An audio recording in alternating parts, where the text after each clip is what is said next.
Ya ampun, kasihan banget, pantesan sampai koma. Saya berdoa untuk kesembuhan mama. Amin, doakan saja. Cuma dia tingkat kesadarannya menurun. Sekarang di angka 3, jadi nggak bisa diapa-apain. Jadi kita tunggu sampai ada peningkatan di apa namanya itu? Peningkatan kesadaran dulu, setidaknya di angka 6. A lot of people beside you, ya Allah. Masa sih Epa?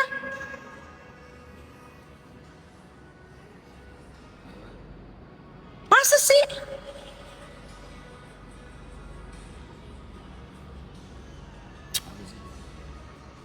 Setan?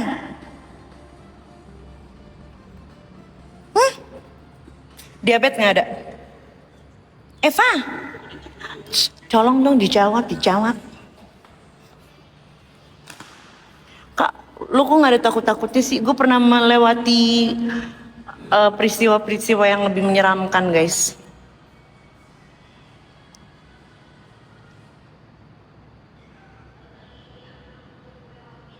Katanya banyak orang di sampingmu, katanya gitu. Nggak gitu konsepnya, Kak Yo. Oh, masa sih? Maksud lu? Enggak, jadi gini, gue ceritain. Ini kita mau cerita apa mau dagang pecel? Ya. Jadi gue itu dulu pas pernikahan gue yang pertama, walaupun gue difitnah itu sudah 8 kali menikah, 8 kali menjanda ya. Tapi gue di pernikahan yang pertama itu pas perceraian gue KDRT, dihianati. KDRT-nya nggak kaleng-kaleng loh, yang bener-bener kayak ngebukin maling tuh lo.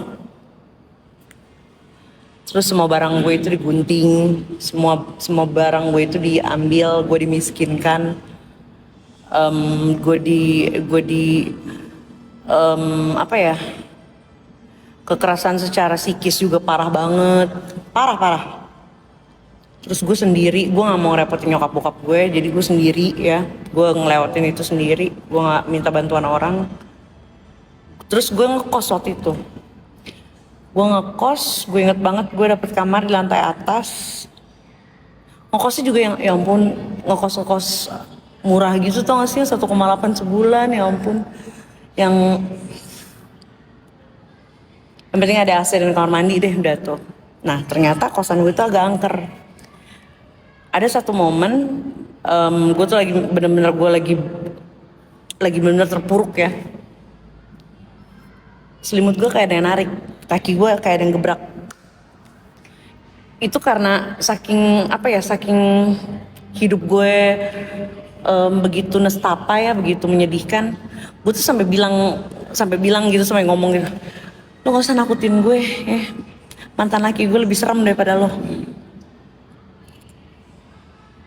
Gue sampai bilang gitu loh, gak usah nakutin gue deh, mantan laki gue lebih serem ya. Lo bisa ngarepin dia menang loh. Wallahi.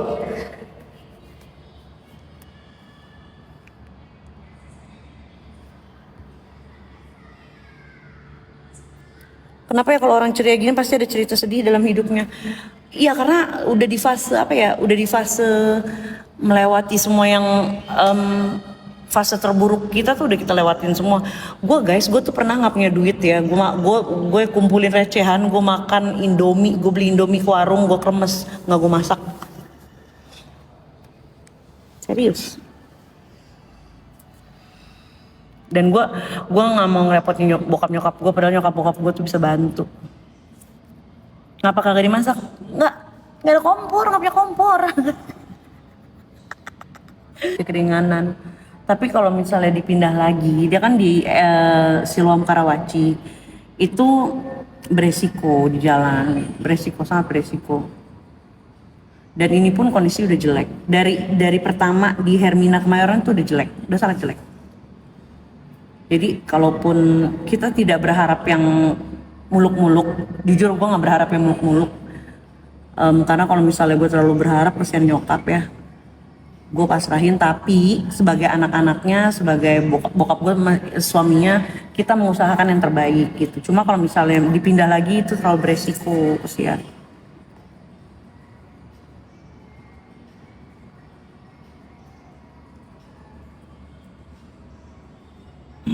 Dokter Eka bisa ke situ. Tapi kondisinya belum bisa diapa-apain, beneran. Kondisinya itu masih, kesadarannya itu masih ketiga, masih di tiga. Coba deh aku, dokter Eka siapa? Eka siapa? Coba deh ya, aku sebagai referensi aja. Coba aku tanya ke, soalnya kan ini kan konsulennya itu kan ponakanku kan. Yang mana sih dokter Eka, mana sih? Coba ketik lagi dokter Eka siapa?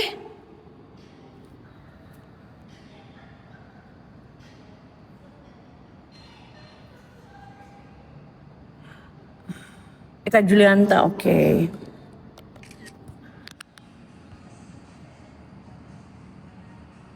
Kak coba dibacain doa. Udah gue bacain doa. Terus em, gue bimbing la ilaha illallah Muhammad Rasulullah, gue bimbing Al-Fatihah, gue bimbing. Terus syahadat gue bimbing. Karena pupilnya udah nggak respon guys. Jadi ya udah gue udah pas aja. Pupilnya udah nggak respon.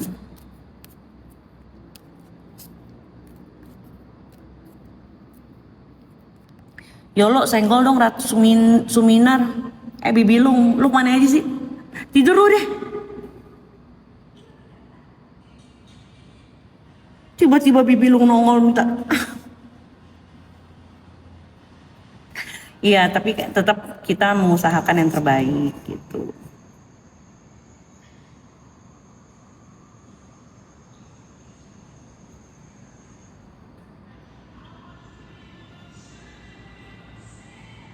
Mamaku 68 umurnya.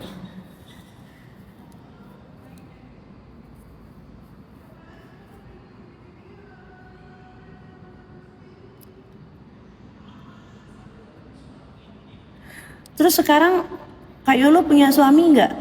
Nggak tah.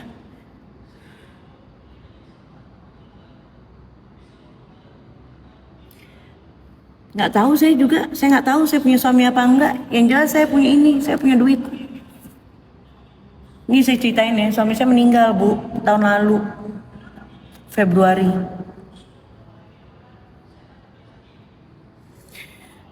Iya, saya janda ditinggal mati.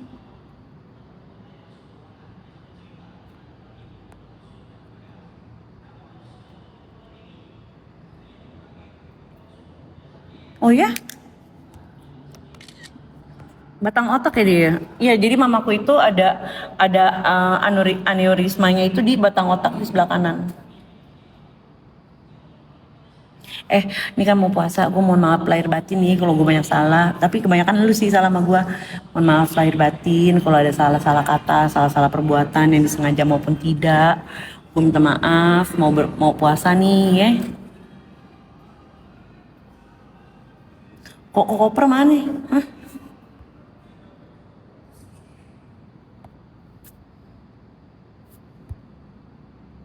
Iya, tuh GoFood tuh sampai mana? Sampai Depok. Hah? Udah diterima resepsionis?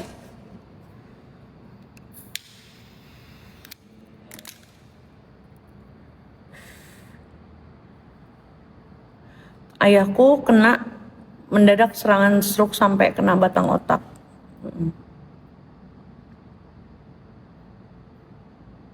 Iya, kita ajakin ngobrol terus kok.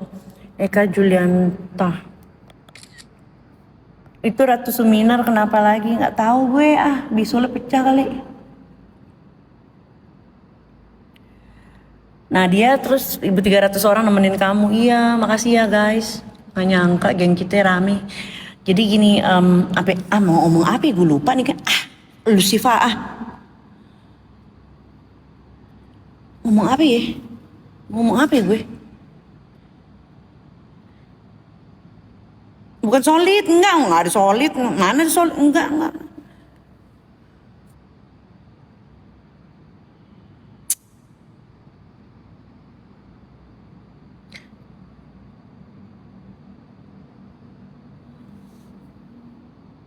Mau ngomong apa sih gue tadi? Oh ya, nah jadi nyokap gue itu kan kemarin pas dipindahin ke sini itu kan di full dose apa namanya itu em, apa morfin apa anestesinya biusnya, jadi dia benar-benar ditidurkan gitu. Nah harusnya itu dari sore tadi itu harusnya sudah sadar, tapi sampai sekarang dia belum sadar dan mengalami penurunan kesadaran di tingkat 3 gitu. Gitu.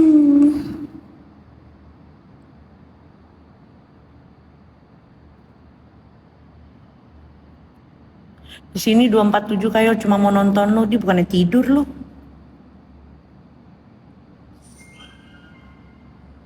Percaya guys, dalam hati dia melo banget, tapi ya gimana nggak melo ibu anjir.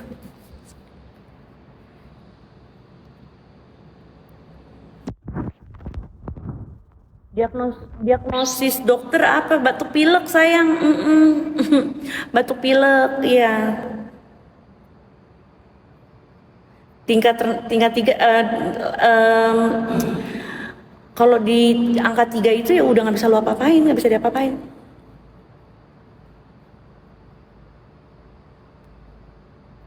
Kayo live dari jam berapa? Udah 2 hari lo saya live.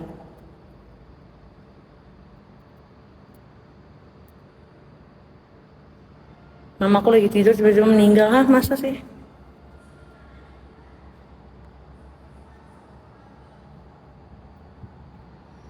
Tinggal nunggu sampai waktunya, Kak. Hah, maksud lo? Hah? Kita lagi nih. Ini, aduh, Tuhan.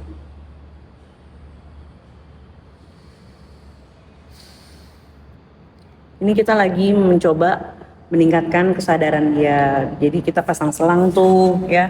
Karena kan pendarahan otak nih, otak mak gue nih kerendam darah, kerendam darah.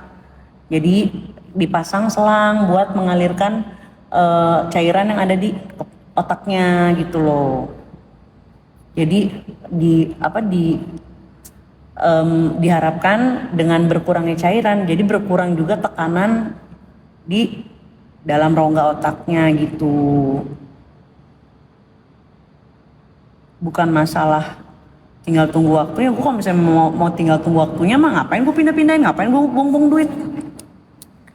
Selama apa yang bisa diusahakan gue usahakan.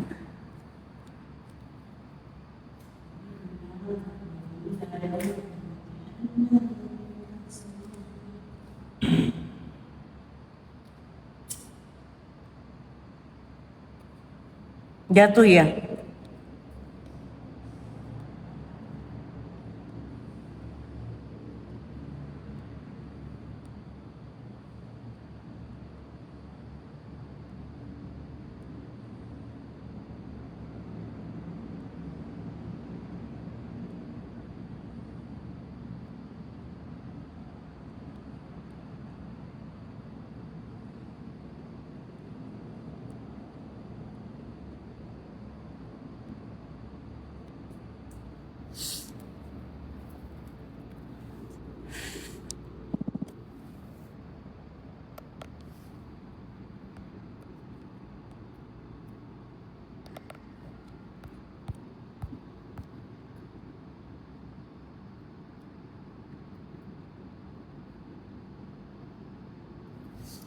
Ya di sini di apa di Cawang di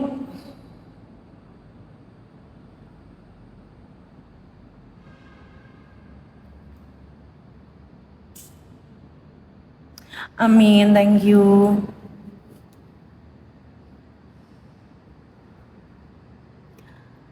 Di blog enggak?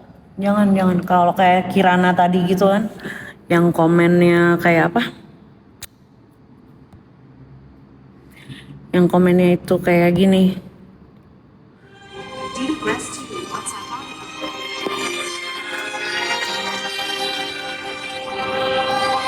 Ditahan. Mana nih? Tinggal nunggu sampai waktunya. Mana sih?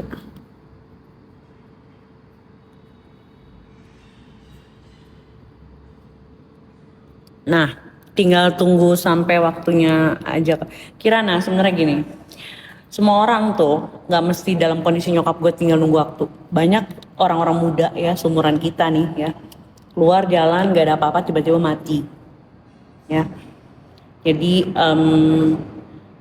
mungkin kalau yang gue lihat dari lu itu mungkin lu nggak pernah diperjuangkan sebagai anak. Ini penilaian gue loh. Mungkin lu nggak pernah diperjuangkan sebagai anak, jadi lu tidak tahu gimana sih rasanya berjuang buat orang tua gitu. Untungnya gue punya duit. Gue bukannya sombong, tapi untungnya Tuhan baik. Gue bisa memfasilitasi apa yang nyokap gue butuhkan. Nah kalau lu mungkin nggak seberuntung gue, jadi sabar aja ya.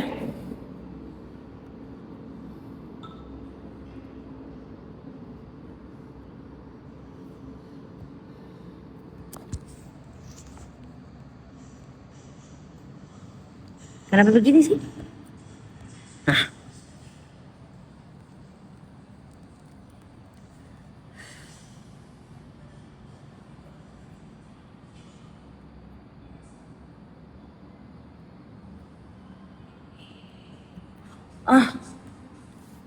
Dita mau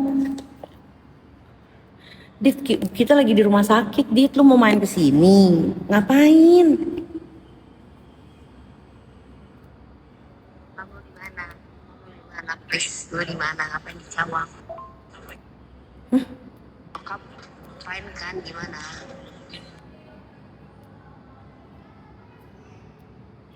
Jangan, aku pusing kalau temenin dia.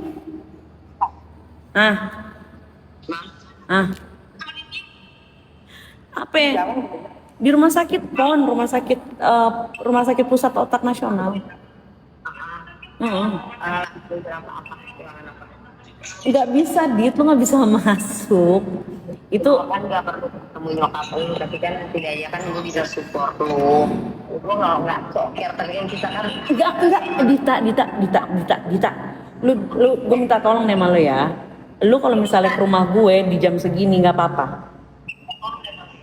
Ya. Ini rumah sakit, Dit. ya enggak kali gue bete, kan gue juga bisa support juga, nggak mesti kayak Enggak, udah gue baik-baik aja. dia sama siapa biar Semandut, gue semandut. Terus besok pagi kakak gue, bokap gue datang, ponakan gue. lu juga di luar kan, itu di luar ruangan kan? Iya. Ya iya. Dit, jangan biasain kayak gitu, Dit. Gue gak suka, jangan. Ini gue lagi kondisi nyokap lagi sakit. Setidaknya kan gue bisa support lu. Nggak usah, jangan. Gue malah pusing. Jangan. Nanti aja udah. Masa lu di rumah sakit jam segini? Udah doain aja ya. Oke. Pusing aja, Dit.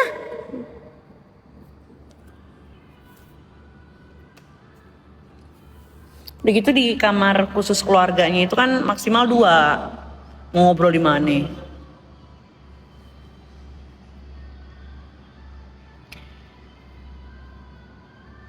Kak, coba kasih obat Cina. Ya Allah.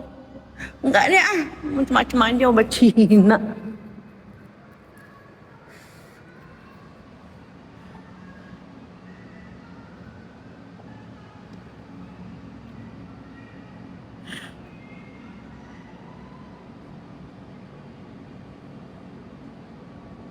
Taruh kamar mayat nih, Prof. Iya, Dit. Lu mau kamar mayat ya, Dit? Dita mana sih, Dita? Dit. Kamar mayat mau, Dit?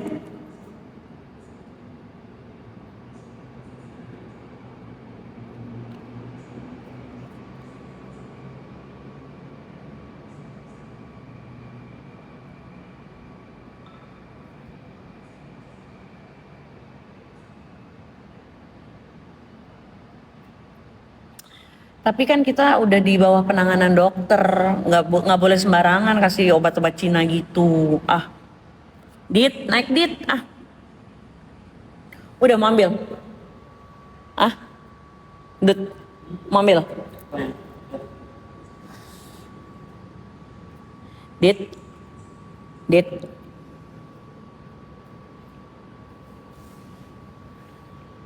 Ini gue mau makan, abis itu gue mau istirahat. Makanya kalau Dita kemari gue bisa istirahat. Gue mau makan, abis makan gue tidur.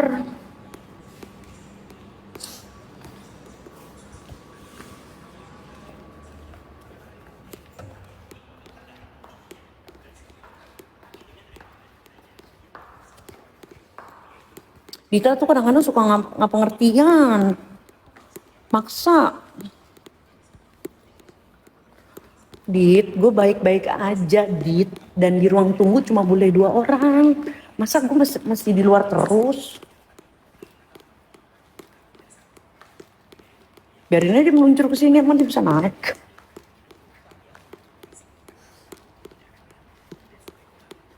Gue tunggu sini ya. Tunggu sini.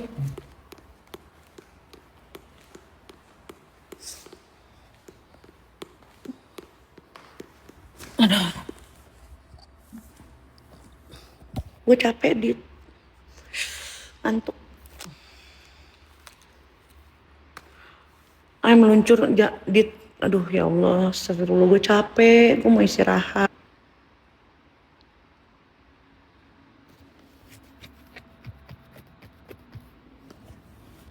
Di sini satpamnya galak, security lobby utama. Dia nggak bakal bisa masuk, percaya sama gue.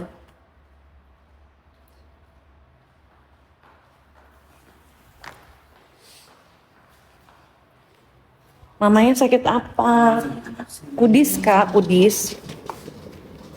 Sama kutu air. Oh nantangin Akil. Ya silakan, tapi lu jangan nelfon gue loh kalau misalnya ada apa-apa. Si Dita mau kemari. Mau ngapain? Makanya mau ngapain?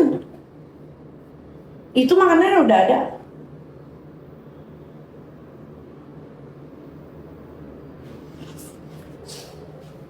Oh, bisa.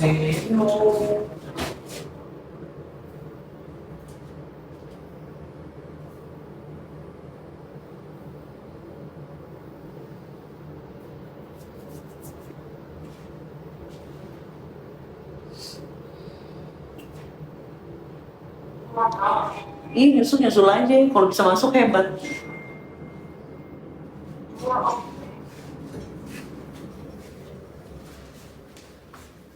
Kak kenapa pakai baju hitam sih berdua? Ya udah adanya itu, gimana? Gak ada baju. Mampir toilet, cuci muka, ada kan kamar mandi di kamar. Kan kita ada kamar khusus keluarga pasien.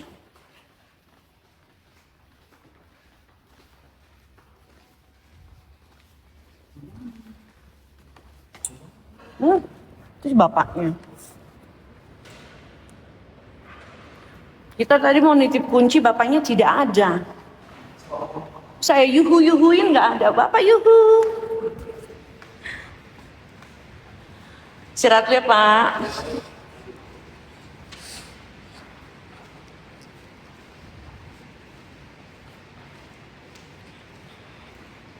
Dit, aduh bener deh. Lu guys ya kalau misalnya pernah ketemu sama Dita, nyerocos mulu. Gue gak bisa istirahat ntar, beneran. Amin, makasih Syifa Fauzia. Nyerocos mulu, pusing kepala gue.